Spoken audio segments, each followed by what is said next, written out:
$40 billion? That's how much the person at the end of this video is worth. And on the drive home tonight, he looked out the window at a man waiting for a bus in the rain and realized he couldn't remember the last time he waited for anything. This is what money actually does to you. All 7 levels of it. Level 1. You're 22 years old making $32,000 a year. That's about $15 an hour after taxes. You live in a studio apartment that costs $900 a month, which means a third of your income disappears before you buy food. You own one decent pair of shoes, you wear them to work, to interviews, to dates, to everything, because buying another pair means not eating out for a month. Your bank account has $400 in it. That's not savings. That's what's left after rent and utilities and the minimum payment on a credit card you opened for emergencies that's now just part of your monthly budget. You got invited to a wedding next month. You can't go. The flight alone would wipe you out. This is where most people start. Some never leave. You eat the same 4 meals on rotation. Pasta, rice and beans, eggs, peanut butter sandwiches, not because you lack creativity, but because these are the foods that cost nothing and fill you up. You've become an expert at mental math in grocery stores. You know exactly which items give you the most calories per dollar. You round up prices in your head as you shop to avoid the humiliation of a declined card at checkout. Your car is 15 years old.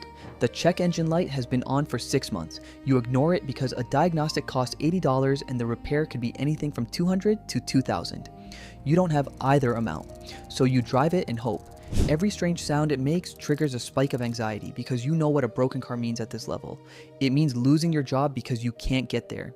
It means spiraling. You think about money constantly, not in an abstract way, in an immediate survival way. Can I afford this coffee? If I skip lunch today, can I get drinks with coworkers on Friday? If my laptop dies, what do I do? Every purchase is a calculation. Every expense is a threat. Your parents call and ask if you need anything. You say no because admitting you're struggling feels like admitting you failed. They paid for college, you got the degree, you did everything right, and you're still broke. Level 2 arrives when you hit $50,000 a year. It happens around age 26 if you're lucky, later if you are not. The difference is immediate and profound. You're not wealthy, but the constant panic stops. You can buy groceries without checking your account first. You can get your car repaired the week something breaks instead of months later. You can say yes to a birthday dinner without calculating tips in your head. You move into a 1-bedroom apartment. Having a separate room for sleeping feels like luxury. You buy a couch that isn't from a curb. You replace your falling apart work shoes without a crisis-level internal debate. These sound like small things. They're not small when you've never had them. But here's what nobody tells you about this level. You're comfortable, not secure. One bad month still hurts. A medical bill, a car accident, anything unexpected still causes damage. You have a buffer now, yes. Maybe $2,000 in savings, but it's fragile. You're not worried about making rent anymore. You're worried about never getting ahead. You start thinking differently about time. At level 1, you couldn't imagine the future because you were drowning in the present. Now you can see a year ahead. Maybe 2, you think about retirement for the first time and realize you're already behind. You open an investment account and put in $50 a month, which feels responsible but also pointless when you do the math on what that'll actually become. Your friends are splitting into 2 groups now, the ones still at level 1 and the ones who've climbed higher. You can feel the divide. The level 1 friends think you're doing great. The higher ones don't understand why you're still renting. You're making progress, real progress, but you're starting to realize something unsettling. The gap between where you are and where you want to be isn't shrinking, it's growing. Because the next level up isn't just about making more money, it's about understanding how wealth actually works. Level 3, you make $58,000 now. The community college class worked. You own a used Honda. When you bought it, you sat in the dealership parking lot for 10 minutes before going in, scared they'd say no. They didn't say no. 11% interest because your credit was 620, but you made every payment. Your score is 710 now. You think about that number more than you'd like to admit. Some months are fine. Other months, the car registration and a dental copay and a friend's out-of-state wedding hit at the same time, and you spend 3 weeks running the numbers in your head every time you try to fall asleep.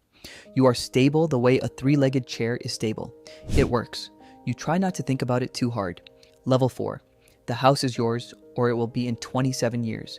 You've stopped making that joke because people don't laugh the way you thought they would. Household income, $130,000. 2 jobs, 2 commutes, dinner at 7:30, sometimes 8. You have a real emergency fund now, 6 months of expenses. You have a retirement account with actual money in it. You go on vacation once a year. You are doing well. By any historical measure, you are doing extraordinarily well. But the number that keeps you up at night isn't your mortgage. It's the gap between your life and a single catastrophe. a diagnosis, a layoff. You know people who lost houses, good people, people who did everything right. You mow the lawn on Sundays and you try not to think about it.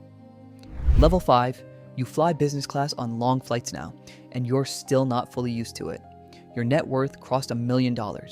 You checked the number on a Tuesday morning, closed the app, made coffee, and got on a call about quarterly projections. You run a marketing agency, 32 employees. You started it 11 years ago with one client who paid $1,200 a month. You worked every weekend for 4 years. You missed things. You're honest with yourself about what you missed. Your first marriage ended during year 3. Here's the change that nobody talks about. You can do things now without checking the price first. New tires, you just get them. Water heater breaks, you call someone. The low-grade friction that used to run underneath every single day just disappears. You almost don't notice it happening. Almost. Level 6. The restaurant doesn't have prices on the menu. You don't notice this anymore. Liquid assets, somewhere north of 12 million.